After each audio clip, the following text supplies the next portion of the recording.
জেলার কৃষকদের নানান দাবিসহ একাধিক দাবি নিয়ে জলপাইগুড়ি জেলাশাসককে স্মারকলিপি তুলে দিল ফরওয়ার্ড ব্লকের কৃষক সংগঠন। শুক্রবার জলপাইগুড়ি জেলার বেরুরবাড়ির কৃষকদের জমির খতিয়ান দ্রুত প্রদান সহ একাধিক দাবিতে জলপাইগুড়ি জেলাশাসককে স্মারকলিপি দিল ফরওয়ার্ড ব্লকের কৃষক সংগঠন। শুক্রবার দুপুরে এই স্মারকলিপি প্রদান করা হয়। এরপর বিকেল 5টা নাগাদ দলীয় কার্যালয়ে সাংবাদিক সম্মেলন করেন জলপাইগুড়ির প্রাক্তন বিধায়ক গোবিন্দ রায়।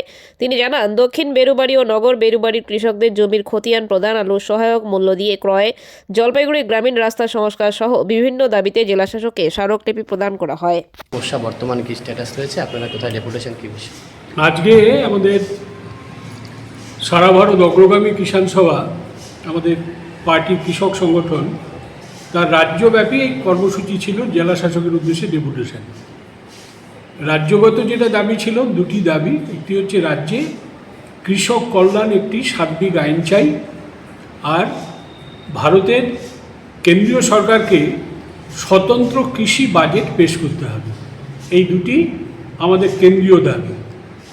কিন্তু যেহেতু আমরা জেলা শাসকের কাছে দাবিপত্র দিচ্ছি, আমরা জেলার 5টি দাবি এখানে উল্লেখ করেছি, এবং সেই দাবিগুলোর মধ্যে প্রধান দাবি হচ্ছে যে স্বাধীনতার এত বছর পরে, সংবিধান কার্যকরী হওয়ারও 75 বছর, সেখানে আমাদের সাউথ বেরুবাড়ি অঞ্চলে 19 কিলোমিটার দীর্ঘ সীমান্ত পথ, সেখানে এখনও ফেন্সিং হয়নি, এবং ওই এলাকায় প্রায় 10,000-এর উপরে মানুষ যাদের জমির খতিয়ান নম্বর নেই। আর জমির খতিয়ান নম্বর না থাকার কারণে সরকারি কোনো রকম সুযোগ সুবিধা তারা পায় না। ভারতের নাগরিক, সমস্ত ভারতীয় নাগরিক প্রমাণপত্র তাদের কাছে আছে, কিন্তু তাদের জমির খতিয়ান রাজ্যের সরকার, ভূমি সংস্কার দপ্তর এখন পর্যন্ত দিতে পারছে না। 2015 সাল পর্যন্ত ডিসপুট ছিল, আমরা মানছি, কিন্তু 15 পরও তো 10 বছর হয়ে গেল। ল্যান্ড বাউন্ডারি এগ্রিমেন্টের পর 10 বছর অতিক্রান্ত, আজও এখানে হলো না। আমরা বারে বারে জেলা শাসক, আমাদের এডিএম, ডিএলআরও তার সঙ্গে সাক্ষাৎ করেছি। এরা একবার আমাদের বলল যে আমাদের কাছে ওই জমিগুলোর নকশা নেই, পুরনো নকশা দরকার, পরাধীন দেশের নকশা, অখণ্ড বাংলার নকশা। সেই নকশাও আমরা জোগাড় করে দিয়েছি স্থানীয় এলাকার মানুষের কাছ থেকে সংগ্রহ করে। তারপরেও কাজ এখনও শুরু হচ্ছে না। আমরা এই দাবি নিয়ে আজকেও জেলা শাসকের দৃষ্টি আকর্ষণ করলাম। এডিএম ডেভেলপমেন্ট আমাদের স্মারকলিপি নিয়েছেন, এবং এর সঙ্গে আমাদের কৃষকদের আরও কিছু দাবি এখানে যুক্ত করেছি আমরা।